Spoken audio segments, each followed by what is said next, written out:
Hello guys, welcome to the global affairs के इस topic में हम बात करेंगे मिलिट्री coup की, जो कि म्यांमार में हुई है, जो हमारा पड़ोसी देश है।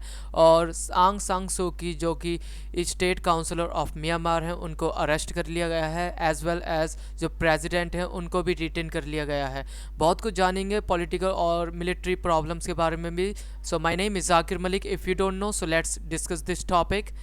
नेशनल और इंटरनेशनल न्यूज़ ने भी इसको कवर करा है। इसके बारे में आगे जाके बताऊंगा कि कौन कौन सी कंट्रियों ने क्या क्या रिएक्शन दिए हैं। सबसे पहले इसकी लोकेशन की बात करेंगे। तो म्यांमार जो है वो जिसको बर्मा भी कहते हैं, ये हमारा इंडिया है और ये दिल्ली। और यहाँ पर राइट साइड में ये बांग्लादेश है और इसके बगल में ही ये म्यांमार है। इसके दो नाम है, जैसे कि इंडिया और भारत नाम से कहलाते हैं, ऐसे ये बर्मा और म्यांमार के नाम से कहलाता है। और ये जो लाइन देख रहे हो, ये रिवर है, ना कि कोई बॉर्डर है। और यहाँ पर ये कैपिटल है इसका।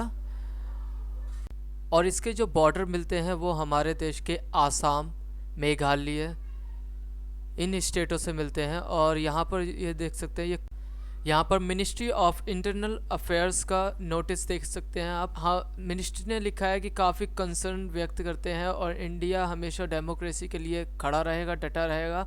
और हम बिलीव करते हैं law and the democratic process में, और मॉनिटर कर रहे हैं क्लोजली इस सिचुएशन को। अल जजीरा का वर्ल्ड रिएक्ट्स टू मिलिट्री को इन म्यांमार, तो ये आगे जाके बताऊंगा। उससे पहले हम देखते हैं कि जो तख्ता पलट हुआ है वो जो है वो किस मिलिट्री के पर्सनल ने करा है। तो military chief Min Aung Hlaing is now in power, ये पावर में आ चुके हैं, जैसा कि आप पिक्चर में देख सकते हैं। और ये पहले जॉइंट चीफ ऑफ स्टाफ थे मिनिस्ट्री के अंदर, डिफेंस मिनिस्ट्री के अंदर।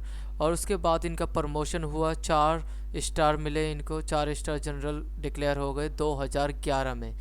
उसके बाद ये 5 स्टार जनरल इन मार्च 2013 में। 2013 में इनको 5 स्टार जनरल डिक्लेयर किया गया। और ये देख सकते हैं आप, 5 नवंबर को 2020 में इनको जो है डिक्लेयर कर दिया गया senior general Min Aung Hlaing. Rank is equal to vice president of Myanmar. ये वाइस प्रेसिडेंट ऑफ म्यांमार जो है, उसके पास जितनी पावर है उतनी ही पावर इनको दे दी गई थी। तो ये जनरल का हिसाब है, वहाँ पर जनरल्स जो हैं वो अपने अपने में पावर रखते हैं। और जो सिचुएशन, जो ग्राउंड सिचुएशन है वो देखते हैं। जो मोबाइल इंटरनेट डेटा कनेक्शन है वो बहुत ही ज़्यादा स्लो कर दिया है और मानो कि डिसरप्टेड है, और मेजर सिटीज़ में तो ना के बराबर ही चल रहा है। और जो उसका स्टेट ब्रॉडकास्टर है म्यांमार का, MRTV, उसने कहा है कि टेक्निकल इश्यूज़ हैं तो बंद रहेगा। हालांकि जो भी इंफॉर्मेशन देनी होगी वो मिलिट्री के थ्रू ही मिलेगी। और जो ATMs मशीन के बाहर बहुत बड़ी बड़ी लंबी लंबी लाइनें लगी हुई हैं। कैश क्रंच हो चुका है, कैश बिल्कुल भी नहीं है, बहुत ही कम ATM मशीन्स में कैश है, हालांकि वहाँ पर लाइन लग चुकी है।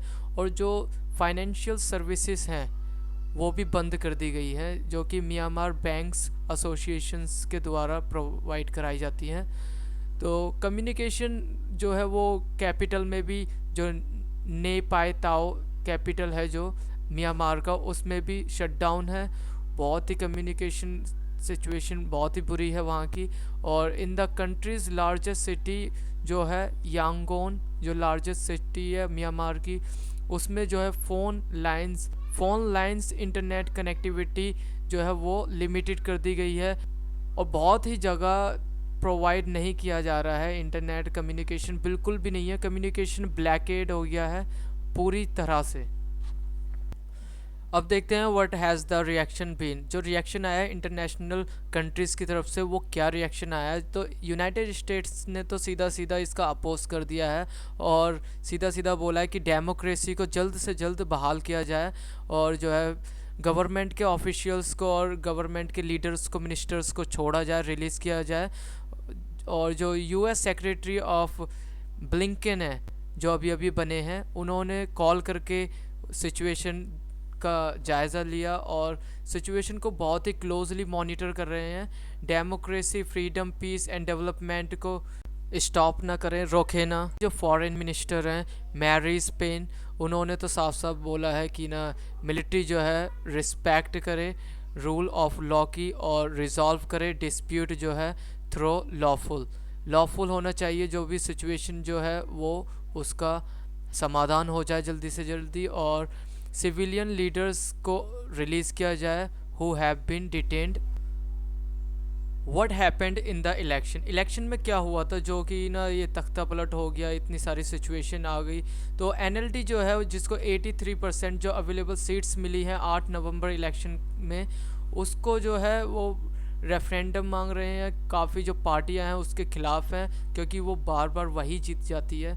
और जो it was just the second election since the end of the military rule in 2011। जो 2011 में जो मिलिट्री जो रूल हुआ था उसके बाद जो डेमोक्रेसी स्थापित की गई, इलेक्शन हुए, वो सेकंड इलेक्शन था। आंग सान सूची को मेजॉरिटी मिली और ये स्टेट काउंसलर ऑफ म्यांमार चुनी गई। उसके बाद जो है मिलिट्री जो है उसके खिलाफ पेटिशन डाल दी कोर्ट के अंदर, और इलेक्शन कमीशन होता है उसके खिलाफ भी पेटिशन डाली।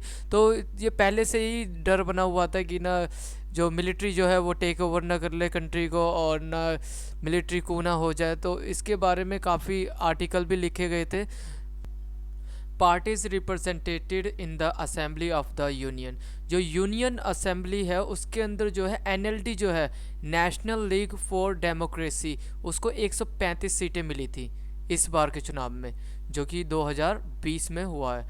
और जो सेकंड पार्टी है यूएसडीपी, जो कि उसको काफ़ी कम सीटें मिली थी। हालांकि ये मिलिट्री बैक्ड पार्टी है और मिलिट्री ने इसी पार्टी के लिए ही ये कू करी है।